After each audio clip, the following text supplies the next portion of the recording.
Hey, what's poppin', people? Welcome back to Football Therapy with me, your host Jan. I hope you lot are doing well. I really do hope that. And welcome to another Chelsea daily news video. That's right, your boy taking you through day by day, keeping you posted of what's happening with Chelsea Football Club. Today we're going to be talking about a few things. We're going to be talking about how seemingly Chelsea are happy to let Olivier Giroud go in January. It makes sense for both player and club. We'll be talking about that possible destination. A few words on how a Tottenham, Arsenal and Manchester United target is in fact a boyhood Chelsea fan, which is pretty funny. Does Chelsea want him? We'll talk about that. A warm fuzzy story about how Didier Drogba took a selfie with Kylian Mbappe on the stage at the Ballon d'Ors. Lovely scenes. And how Chelsea Football Club have drawn Nottingham Forest in the FA Cup in the next round, and what that means for the club, and how that's actually a really good draw. Perfect, in fact. But I want to let you guys know that for today's video, I've teamed up with Stake.com. They're going to give all of you a free bet on their brand new sportsbook. They're exclusively known as the world's biggest crypto casino, and they've just launched a new sportsbook that's going to go change the whole game. Check out this multi-bet next to me, the lovely accumulator that I've put on Stake.com. It actually looks to pay out over $1,300. Lovely.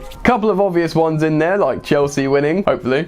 But also, I see Jose Mourinho crumbling at Manchester United. Hot take, but I see it. To get your $5 free bet, click in the link at the top of the description to go check out Stake.com. The only thing is, you must have been a subscriber to Football Therapy for more than one day, as in before today. Anyway, man, they look really cool. Be sure you go check them out and get your free bet. Right then, Chelsea news. Let's start with Olivier Giroud, the forgotten or not so forgotten man who just looks like he has no place in this Chelsea side anymore. Although he's been a positive sort of cult hero for Chelsea in his short time at the club, I think the fans, the manager, the board, everyone involved are sort of willing to let him go now. I've said in previous videos, obviously he's the starting striker for France and needs to be playing football if he is to lead the line in the Euros this upcoming summer. And AC Milan want him, and apparently Chelsea are happy to let him go to Milan. Kinda makes sense, and it's really at the high enough level for him to be playing at to still lead the line for France. Milan are interested also in Zlatan Ibrahimovic, who's been heavily linked of late, but to be honest, man, Zlatan's 38 years old,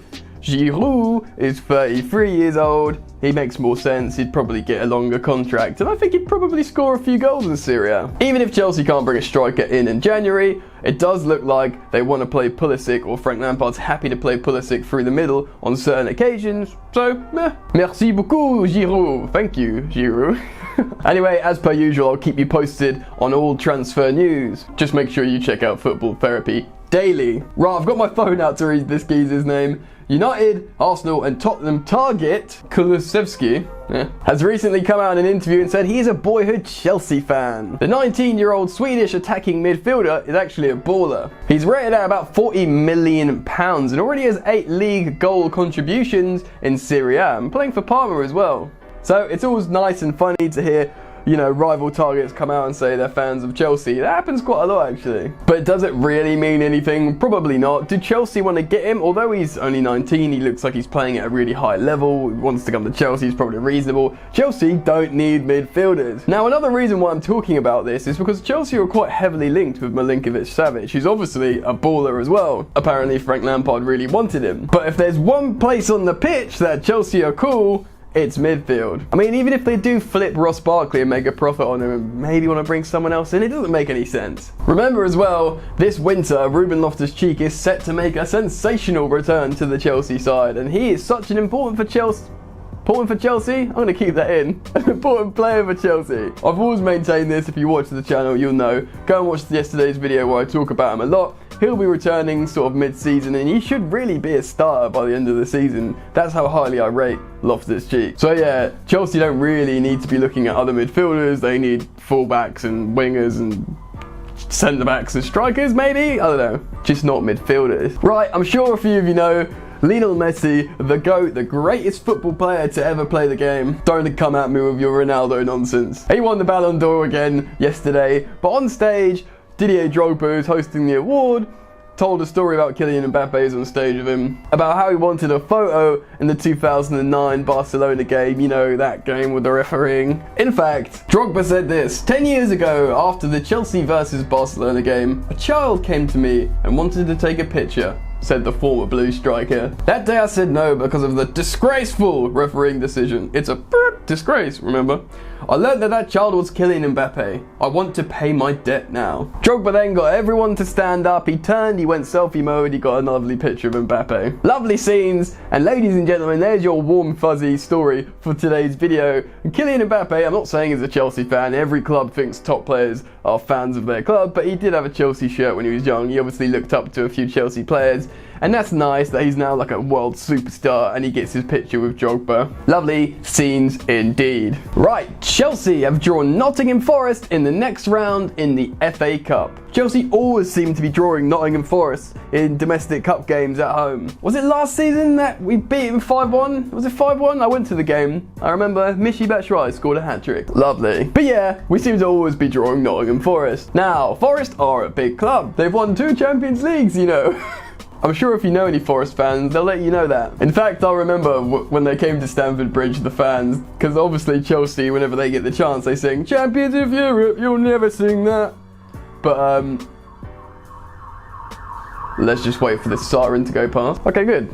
But when the Forest fans came to Stamford Bridge, it was "Champions of Europe, we've won it 2 times, and, you know, fair play. Anyway, I digress. This is a really good draw, actually, and I'll tell you why, because it's the kind of game that Michy Batshuayi can hopefully score another hat-trick, flex his goal-scoring guns, and basically get some more confidence up. The likes of Mark Gurhey and Ian Maatsen hopefully can play, and Billy Gilmour, who's looked incredibly good in the Chelsea midfield when given the chance, he can start this game. But more importantly, above all, around this time of year, at home, against this opposition, is the perfect opportunity for a comeback masterclass from the boy himself, Ruben Loftus-Cheek. We've seen him training. This is sort of early January. Remember, this is actually a really good draw. It's not too easy. Forest are 4th in the Championship. They're a big club. They're doing all right. You know, it could be worse. We could be away at Anfield. But it's not too easy. It is at home, and this is the perfect opportunity for Ruben Loftus-Cheek to start a game and build himself back up. If Chelsea did draw a harder fixture, that probably would have been it for the rest of the season. No easy games. And again, I'm not saying it's an easy game, but it's an appropriate game for Ruben Loftus-Cheek to make a comeback and play with some of the other fringe players who are very, very talented. So for that reason, I think it's an excellent draw, and hopefully Chelsea or Frank Lampard will take the FA Cup very, very seriously. He respects all competitions. I think he might look at the loss to Manchester United at home as another lesson in his short managerial career time, and he might pay extra attention to Nottingham Forest, try and get through, and hell, why not try and win the FA Cup? Why not try and win the FA Cup and get top 4 and have an excellent debut season for Chelsea? So that's a superb draw in my humble opinion. So I want to get your guys' thoughts. Get down in the comments below. Let me know what you think about each and every news story I've talked about today. Let me know your thoughts on Giroud. Is he cooked? Do Chelsea need to look at another striker? Feel free to comment on anything that I've spoken of, and I want to take a second to remind you guys to go check out Jan Plays, my gaming channel, and I'll tell you why. At the moment, I'm playing FIFA 20 Chelsea Career Mode. It's loads and loads of fun, but it's a really interactive series because I upload every single day and I'm in the comments every single day reading what you guys have to say, and I'm learning to get better at FIFA with your help. You tell me who to sign, what to do, and I do what you guys say, so it's incredibly interactive and super fun. Make sure you do check out Jan Plays. You just search Jan Plays on YouTube. Easy. My face is there. Also, why don't you guys follow me on social media, on both Instagram and Twitter at FootballYannick. Go follow me on Instagram. I keep plugging this, man. No one follows me on Instagram. I post on there daily. You want to see what I'm doing? Walking about the house, uploading my Instagram stories, going, oh look, a lovely hill. I'll take a picture of a hill, show it to my football followers. Also, if I go to games, you know, I might do some stories and pictures of games. I'm going to the Aston Villa game tomorrow, so I might post them there. Anyway, just go follow me on Instagram. You can also join the Football Therapy Discord server. Yeah, again, 24-hour chat with me and other members of the Goat Gang on the Discord server. Link in the Patreon link down lower in the description underneath Steak. I'll stop rambling. Thanks for stopping by. Go subscribe to Jan Plays. Follow me on social media. Join the Discord server. Enjoy the football. And I will see you later. You ain't so tough with that bad boy tuck. I'ma get it how I'm living, I'ma walk the walk. Outline my lines, I rap through thought. Body bag the verse, outlined in chalk. In my life seen trouble, hustle on the double. Silence on the trigger like my pick got a muzzle. Yo chick like to guzzle, bad boy stay in trouble. I only love this paper, sorry I don't. I laugh me baby.